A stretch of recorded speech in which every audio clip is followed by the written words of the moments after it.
Loyalty is a strong thing for me, and I respect loyalty a lot. But I absolutely despise people who are disloyal, people who bite the hand that feeds them. I cannot relate to that in any way, shape or form.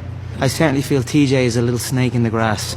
You know, he's in here for his own benefit. So I simply told that to him, and I mean, the truth can hurt. That's why I can't let you sit and talk about TJ without saying something, because that's my fucking boy. That's loyalty. What, you gonna do something about it? What the fuck you gonna do? I'll do something about it. Well, do something then. Do something then. Do something then. Do something then. You'll do nothing, you little twerp, yeah? You We've got snakes in the grass, yeah? So it's up to you. Dwayne literally is a cocksucker. And that motherfucker sleeps with that motherfucker. He sleeps with him, you're still in here bringing him in here. Recognise what's going on. You know what I mean? You're looking like a pussy doing that.